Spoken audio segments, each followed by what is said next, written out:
Welcome to Built for This. I'm your host, Brian Briscoe.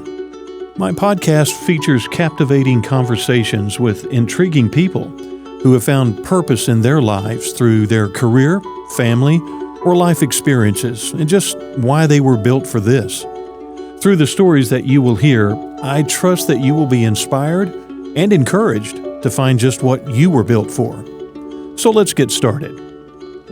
And welcome again to another edition of Built for This. And this is a real treat for me to welcome the guest on the show this week. We go way back, all the way to college days.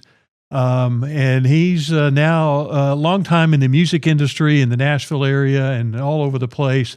And I'm very happy to welcome my friend and a great guy, great professional, Chuck Rhodes is joining me on the show today. So Chuck, thanks so much for being here.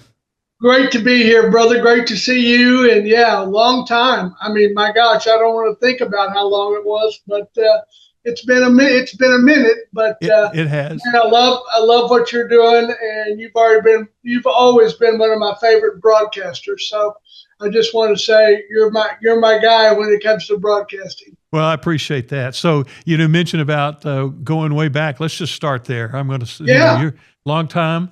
We're going to go way back to our, at that time, North Texas State University days, now University of North Texas, and the campus radio station, KNTU.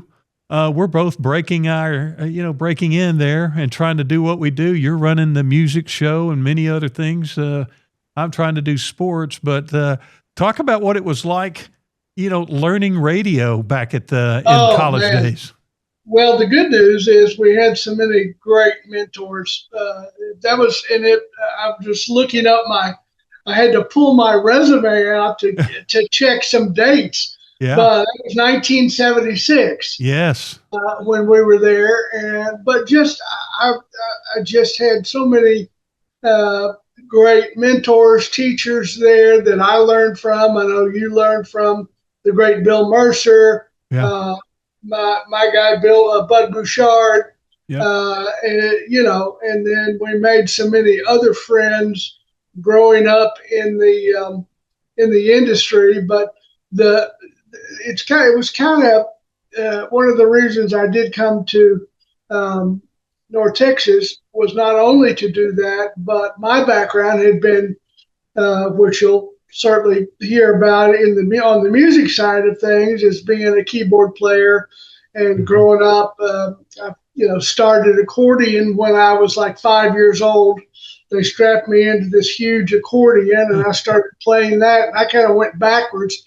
I went accordion, then I went organ, a big pipe organ that I got in that my parents got me in my home back in the day, and then finally made it to piano. So so I wanted to come to North Texas to really look at the music thing too, and got there and was interested on the music side, but had kind of figured out a lot of that through the years. And so I wanted to try radio and got into that. Had, like I said, some great opportunity to learn from great people, and all the people that were associated with University of North Texas at the time were just, they made up a big part of the Dallas-Fort Worth television and radio industry as teachers. So, man, we learned from the best. And then, I really kind of did the radio thing to start out, thinking that I would eventually move to the music side, which I eventually did. But yeah, it was just great times to learn from some great people. And, not only did we learn from a lot of good people there at the university, but boy, you look at all of the talent that has come through that station, both on the, not just the news and sports side, but, like you said, the music industry side. And so that program has produced an enormous amount of talent to come out of one school here in North Texas. Absolutely, absolutely. And a lot of those guys are still, still our friends today in both radio and in the music business. But so you get caught on to music, it catches your thing. I know you said you just like to be around music and encourage other people. So off you go. Here goes your career, Chuck. We're out of school. We're all young.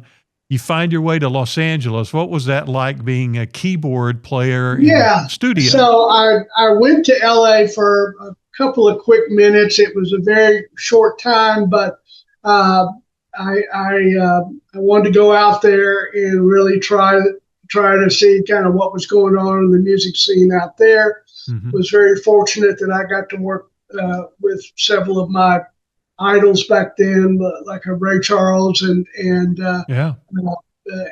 Elton John and those type of people. And I got to work at the time, if you remember, Sonny and Cher. Yeah, after they split up, Cher had her own show on CBS, and I was just blessed enough to kind of work with her for a little bit. I worked with a couple of other guys out there, but it was really short-lived just because it's just as I will convey to you today, the music business is That's a tough one. Yeah, it's a tough life, and it's so I really learned a lot of about it, made my mistakes there, and came on back to Dallas Fort Worth. Had the opportunity to go to work. I said, well, I'll come back and let me look around for something in radio, and was hired by Gordon McClendon at KLIF. That was really one of the great stations ever. Yeah, one of the greatest AM radio stations in America. So again, so fortunate there to work with people like Charlie Van Dyke, Big Jim Davis. I mean, all Nick Alexander, all these guys that were just giants in the radio industry, and to again learn from. I worked with a buddy of mine, Mike Wade, who was the production director at the time, and I kind of went in and worked with him, and I learned how to, back in the day, instead of pushing buttons now like we do, I was slicing tape, and yes. I was editing, actual tape and taping stuff together, and so I had that great experience, and then another great guy that is still my friend today, Cat Simon, was at KLIF.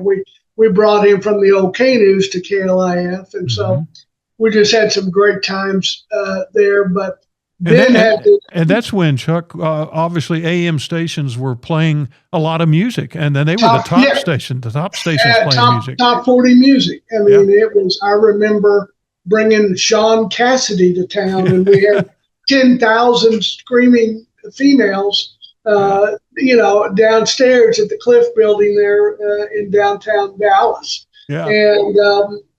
And also too, doing that work in radio, I began to make friends on the music side of things, because labels and managers and guys would call me, since KVIL, Cliff and KVIL both were very important radio stations to have your music played at across the country. So that was big. That was also a time for me to get to know people in the music business, get to know artists, and to kind of pique my interest on the music side of things. But then I was fortunate enough to go to KVIL FM. Yeah, talk about how that opportunity came along. Yeah, so they were a burgeoning station coming on the scene in top. It was I bring up my main mentor there was Ron Chapman, who had been at KVIL for already for many years. Yeah. and we moved. We kept. I got to work for him for over 12, 13 years, and then we still maintained a relationship until his passing a couple of years ago. But made great friends there. My friend Steve Eberhardt, who is one of the great broadcasters now and owners of the station. And then Michael Ray, who had one of the best voices in the business, and then I love to work with him. And then, but actually, speaking of Cat Simon, I got him to hire me as his producer of his nighttime show. And we would just do, and if everybody remembers Cat Simon and listened to him, he was kind of in that shock jock, did crazy things every night. I don't know if you remember when Paul McCartney got arrested in Japan. I was able that night to get him on the telephone. No way. And yes, and Cat talked to him a little bit, and just crazy stuff like that. And we had such fun. And I remember just in the first, maybe 6 months I was there, Chapman came to me and said, "You want to be the music director?" And I said, "Yeah." I said, "What's that involve?" And he said, listening to music, dealing with all these record people and dealing with artists, and figure out, what the sound of the radio station is going to be, and play the right music. I started doing that, was just over the moon in being able to, program music and learn about music. And then we went on to go. We had like one owner that owned the radio station. Right. Richard Fairbanks owned the radio station for years. And then when it came time to sell the radio station, KVIL would, at the time, we were flipping back and forth with KJ in Los Angeles as the highest billing sales radio, monthly sales. We were doing, I think, $3 million a month, or just crazy. Yeah. And then the station went on to be sold to Mel Karmazin, who was at CBS at the time. And he's the guy that started Sirius XM and everything for the highest price back then in ever a standalone FM and AM radio station sold for $83 million.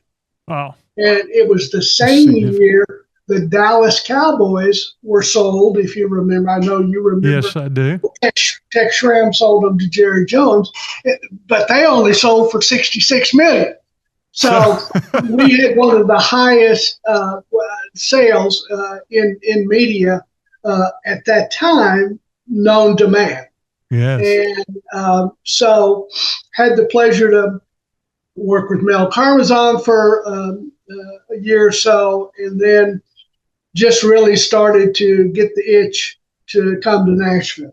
And, well, before you go to Nashville, though, what do you think that working for at KLIF and then KVIL for a guy like Ron Chapman, and like you said, you got the opportunity to be the music director for this iconic FM station.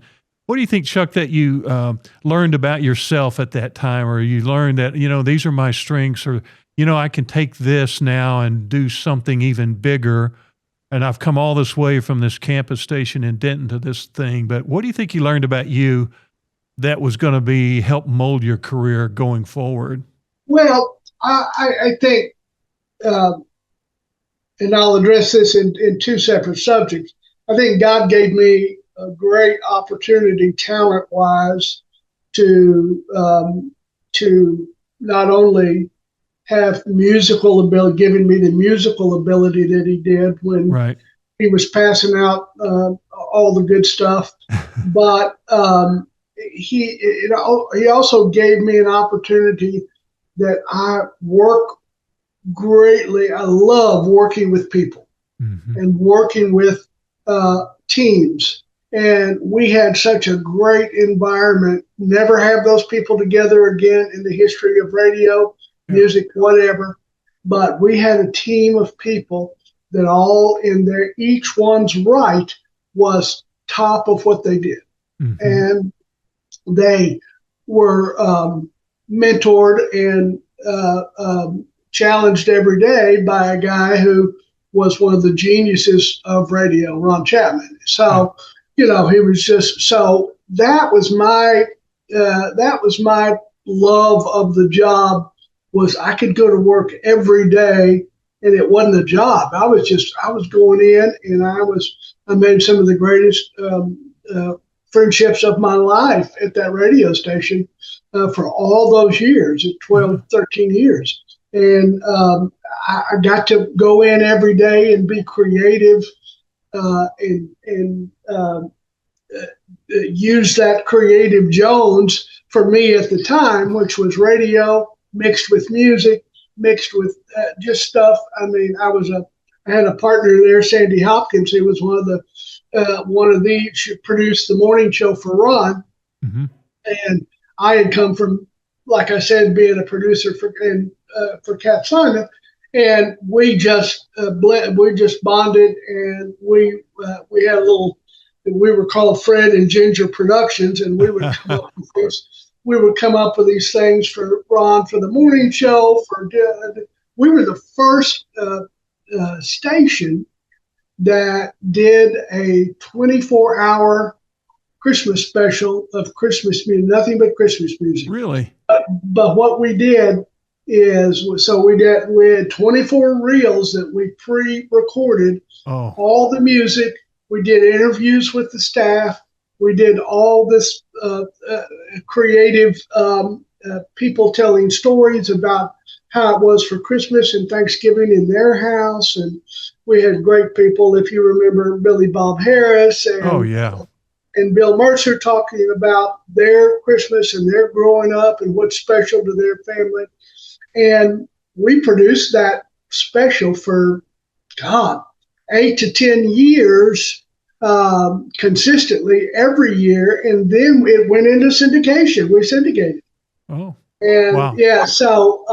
So again, just able to though be working with a team of people that truly were top tier individuals, and who had the opportunity to just every day come up with something that would just blow your mind. And, you know, as you know well, Chuck, that radio has changed so much from the 70s and 80s, that what you had there at KVIL, I mean, we won't ever see that again, will we? I mean, that was personality driven. Like you said, some of the people you've just mentioned, they were the very reasons people were listening to that radio station, that dynamic that you had there. Well, and one of the things that we felt from our audience, you remember KVIL used to have a jingle called "It's a Shame What's Happened to Radio. They Can't Afford to Do It Anymore." And that was in 1978, 79, we had a jingle that was being sung that way. Wow. And so but then also too, when current events would happen, when there would be a shooting in D.C. or an attempt on Reagan's life, or in this shows what kind of audience, what the audience, we had relationship with the audience. If something major happened in the world, the first thing people did, and they told us this, we saw it off the telephones, the first thing they would do is to tune into KVIL to see if it was true. Yeah. So not television, not other radio stations, not really news radio back then, but tuning to KVIL to see what really was the truth, what we were talking about, what we were reporting. And again, I haven't seen that kind of loyalty to a radio station in years. And you're such a people person, and you always have been. You mentioned that is one of the things that's been important to you. But is that one thing that you understood early on about that radio station, is that it was going to be about making a relationship with these listeners, either through the music you programmed or through whatever was said from the personalities, that everything about that station was going to be about a relationship? Yeah, absolutely. And our key listener at that time was a female, was a female demographic, really 25 to 49 years old. Mm-hmm. And that's who we spoke to. If I had a new piece of music coming in that was a Doobie Brothers track, and there was a huge guitar solo in the middle of it that just went on and on. It was really rock and roll. I'd go in and I'd edit out that guitar solo. Wow. Because we did not want to offend our female listening audience by having something that kind of made them go, oh, that's a little too much for me. I don't know what they're playing. I don't know what that new song is, but boy, it's too rock and roll for me. And again, we were an adult contemporary format, but we were always the first to play a lot of this new music, but it had to be positioned for our female audience. Yep.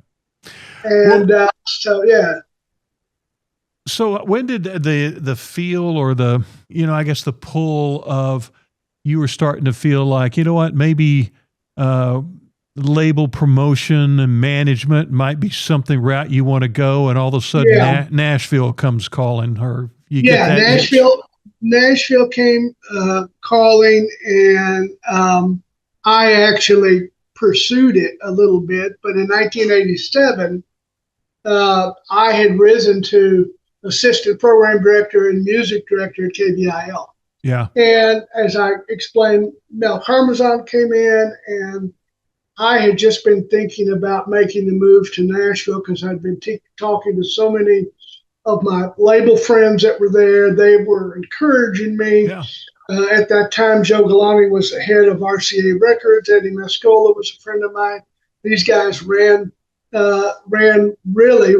everything in Nashville. And so I took it on my own. I was a huge fan, and he's still with us today, but he lives in Arizona. Jimmy Bowen was the head of MCA Records at the time. And a little bit about Jimmy Bowen, he's the guy that originally, he took Nashville from an analog recording state of recording in analog to really being the first city of music, LA, New York, Nashville, and he brought the digital industry to Nashville. Okay. No one had ever cut digitally, not going to tape, but just going into a hard drive, and people actually going into tape to begin, but then going into a hard drive. So he really revolutionized the industry, and I was a big fan of Bowen, and I pursued on my own dime. And had 5 meetings with him. Really? Over a 6 to 7 month period, saying, I want to come. I'm coming with a background, and you've never had anybody in the music business working for you that comes to you with a background in radio. I already knew everybody who were playing the records. Yeah. I knew everybody.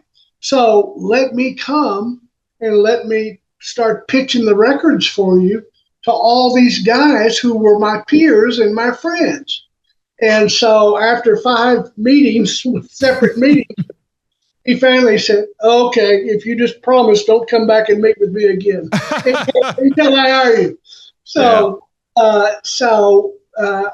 again, another major mentor in my career.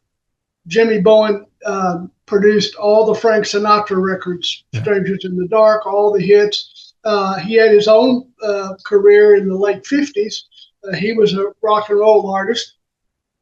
But then he went and signed Reba McEntire and George Strait and Vince Gill and all these guys that really, that's the first three artists I started working with in MCA when I got there. Pretty good start there. Yeah. And these guys at the time just did not have a clue what was going on the country music side, and I didn't either. But also, too, what I had done at KVIL is I had ingratiated myself to the record community by being the guy at KVIL to step out and play country records on an AC radio station. Mm-hmm. Alabama Feels So Right. Yep. First huge hit, but it was not in country. It was at AC radio, which is a wider audience. Kathy Mateo, Where Have You Been? That was a total country record, but it told the story of a husband and wife that were growing old in a nursing home, and they took the husband away one day. Just one of those masterful stories that went and sold an additional back then 200,000 records in the AC format, not just country. Yeah. So all the guys were going, man, we know that you're picking the right music. Again, another reason to come to Nashville. So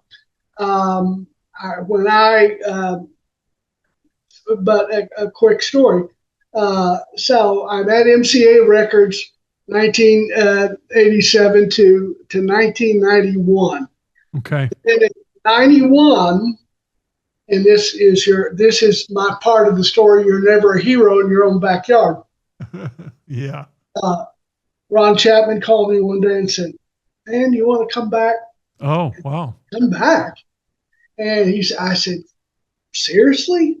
He said, "Yeah." He said, and if you remember, again, your radio history, Ron had always been the program director of KVIL. It was never a program director.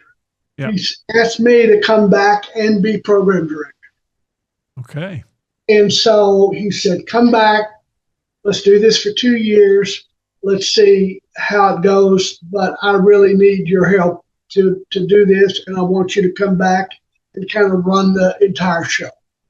So honored and privileged to do that. But in the end, it's always tough for the teacher to take criticism from the student. Yes, that's hard to do.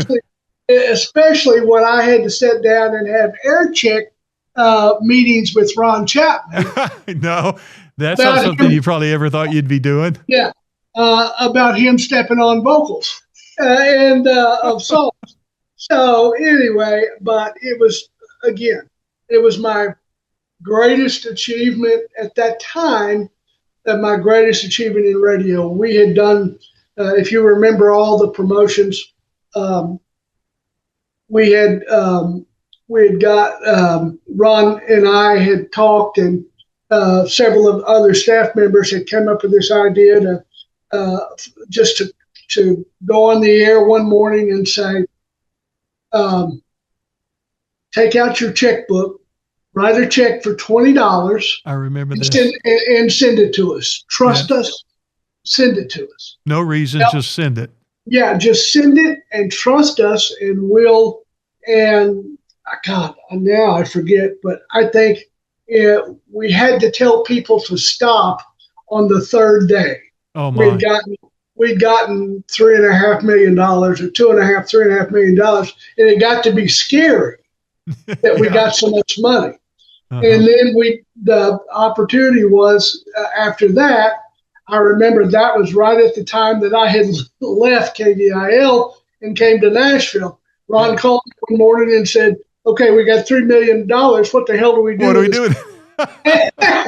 So, So anyway, we chose 5 charities to divide the money up. We bought a van for a refrigerated van for like a Salvation Army, and we had just done several things. So I've got to again do things in working again, still working with my crew and the people that are around me. I've just had the best time in those short 2 years of being able to contribute to that. Then again, we start to see the change in radio. We start to see. I remember when, and you remember this too. I remember going to have a meeting with Jerry Jones with Mel Karmazon, Ron Chapman, and I in a limousine going to Cowboy out to Irving, and to talk about the radio rights. Right, the radio rights, yeah, which had always, as you know, had been at KRLD, an AM station for years. Yeah. And we did this presentation, Brian, that was like, we wanted to push the quality of FM radio. Mm-hmm. We had the team kicking off down here and going in stereo, running down to this end of the field. We had all this, just wonderful. It took us a month to put all that together and to go meet with. And so Mel and Jerry go off into their office by themselves and they work the price out. Sure. And come back out. We get back in the limo and Mel Karmazon turns to me and says, all that stuff we talked about doing, can we do it? I said, yeah, I think so. Like a true promotion person. Can we do it? And then as CBS and became more involved and corporate became more involved, mm-hmm. That's when radio started to change. And that's when that radio station started to change. And people were in charge. And if you remember, after a while, Ron left and went to KLUV. Yes. And Jody Dean, my good friend Jody Dean, who was Ron's producer and kind of co-morning host, right. Took over at KVIL. And he actually let it go for a couple more years until he followed. After Ron left K-Love, he went to K-Love. He did. And so, but again, it's a shame what's happened to radio. They can't afford to do it anymore. And all the time, it wasn't about money, but it was about, can we afford to make this decision or do this decision, or can corporate afford to do this? So anyway. Well, Chuck, you talked about just all the incredible promotional and marketing opportunities you had there at KVIL, and especially coming back to program the station when Ron let you do that. How did you, and I think you touched on it a little bit, how did you take that you learned there which was just the cutting edge of type of promotion you could be, and then take it to to Nashville and the record label company and deal and work with the people, like you said, with George Strait, Reba McEntire, and do things like that, but do things differently that you might have learned from your past and brought with you. But yeah, exactly. And that's how I always has looked as my career is, why do we have to do things the same way? Why can't we look outside the box to do things? Yeah. And when I got to MCA and Bowen said, look, I want to take your background in radio and utilize that on how we can do things better. So, we signed at that time, one of the biggest pop singers was Kim Carnes. Well, I signed her to MCA Nashville to do a couple of singer-songwriter records. Well, it was her biggest records at that time. Yeah. Then Tony Brown, who was VP of MCA, who he played piano with Elvis, and he was one of my mentors also. I went to him, and he at that time in 1987, 88, 89. If you remember, there was a very big format that was smooth jazz. Yeah. And it was in major markets, LA, New York, San Francisco, Dallas. And so we started a smooth jazz label that just did instrumentals. Wow. But it was the top instrumental guys out of Nashville. I brought this group over from London, a group called Acoustic Alchemy. It's two acoustic guitar players. They were the first #1 stars in that format. Wow! And then we had a piano player, John Jarvis. We had all these different artists that we did. We had a couple of other artists that did, big things. But again, we were adapting with the times to make, to not just continue to put out country records, hillbilly records, but to do other things. And so, again, I think I'm allowed to be creative in that, in that sense. And then I just continued to move on. Jimmy Bowen left and went to Capitol Records. There wasn't really a spot for me there. So I moved on to, with my old boss, Irving Azoff was my old boss at MCA, the head of the label. Mm-hmm. And he started a new label called Giant Records out of Los Angeles. And he put together a Nashville division of that. And he asked me to come there and start it with one of the greatest producers of all time, James Stroud, right. My promotion partner, Nick Hunter, and we signed Carlene Carter from the Carter family, a guy that I was with for 25 years and managed, Daryl Singletary. And we had a great opportunity. We were the first to do, I don't know if you remember an album that was done, a tribute to the Eagles called Common Thread. Sure. Back before anybody did it, we did a country record of country artists singing Eagles songs. Oh, wow. And it was John Anderson, it was Travis Tritt, it was all these different artists doing Eagles songs. And then, oh my gosh, in the making of that record, Irving Azoff saw what the reaction to that record was. We were the first triple platinum selling record, that's 3 million copies in the history of Nashville recording. Oh my. And so Irving saw that and said, you guys are getting back together. Yeah. And they hadn't spoken to one another in 14 years. Oh.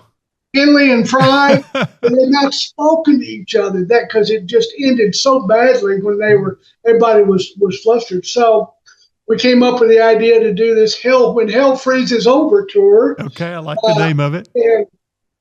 And I went back out. I went out on the road with them, and it's like you've heard all the Eagle stories of growing up, of them trashing hotel rooms and everything like that. Well, on this tour, first time back together, all they wanted to do was sleep and eat. No partying. And no partying. And Don Henley even had every night, he had 1,000-pound oak bed, king-size bed, that was advanced to every hotel room he'd stay in.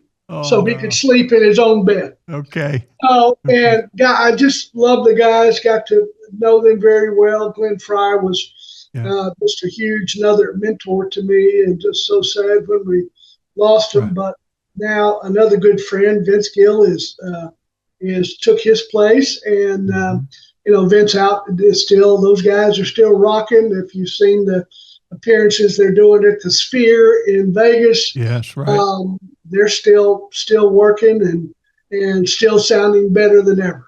You know, Chuck, you've got 40 plus years now in this music industry. Yeah. You've already mentioned a lot of just great names that you've come across and have been blessed to have the chance to work with and for.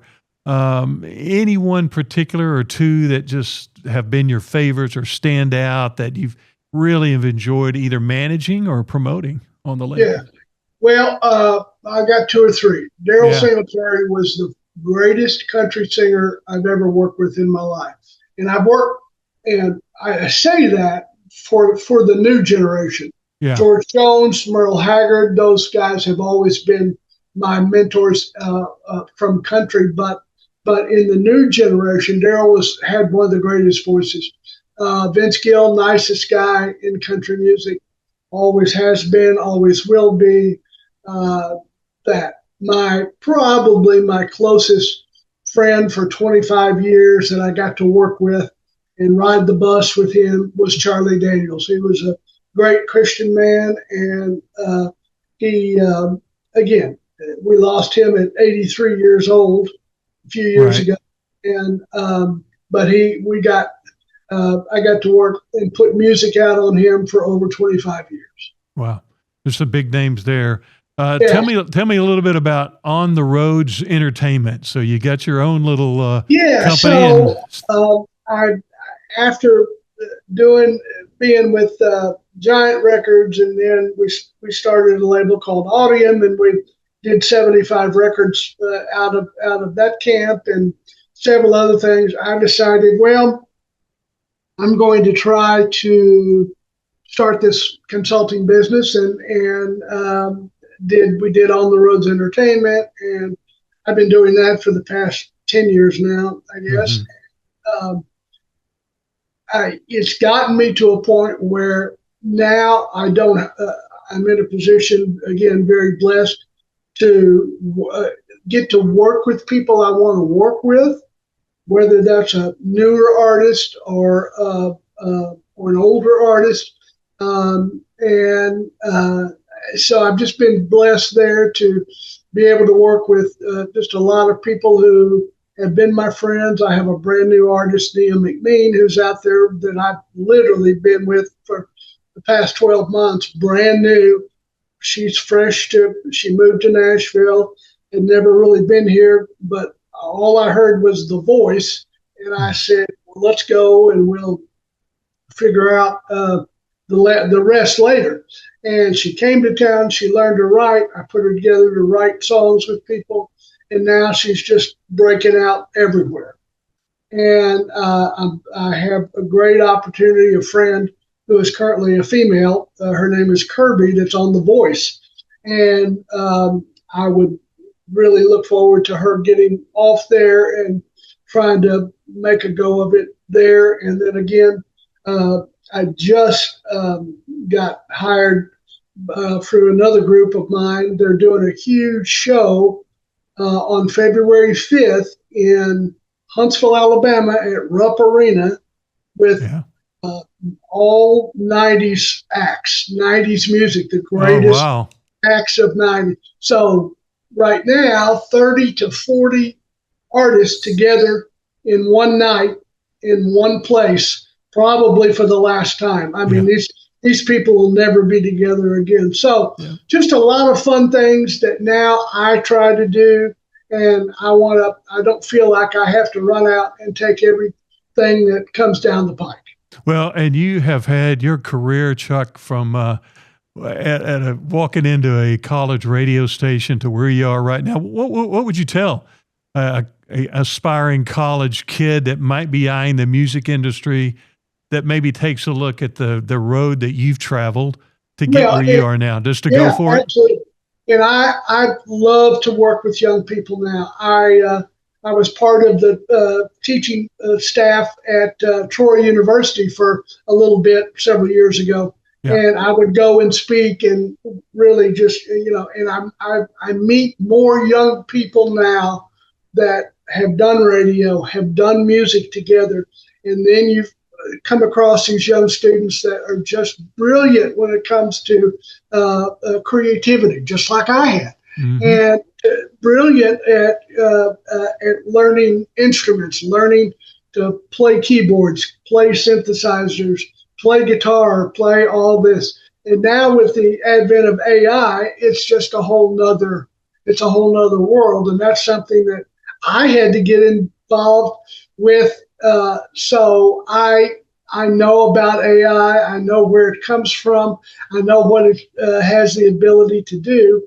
And I watch all these young people now, and I'm just saying to them, you have more availability now to be creative than you've ever had before.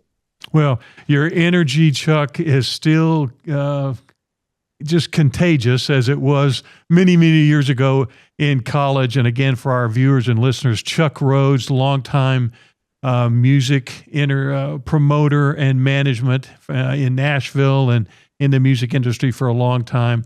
And that's a great word of encouragement for those that would like to follow you. And I appreciate you being on the show and encouraging, and just keep on doing what you're doing. Thanks, Chuck. Absolutely. Thank you, my brother. Great to talk to you, and good luck with everything you've got going on, and just keep rocking out there, babe. That's all we can do. That's right. Thanks, Chuck. Appreciate it. All right, buddy. See ya. Thanks for joining me on this episode of Built for This. Be sure to follow Built for This on your favorite listening platform and share it with a friend. Join me on the next episode when I will share entertaining stories of inspiration, encouragement, and purpose-driven experiences. What are you built for? Built for This is produced and recorded by Heart Media DFW.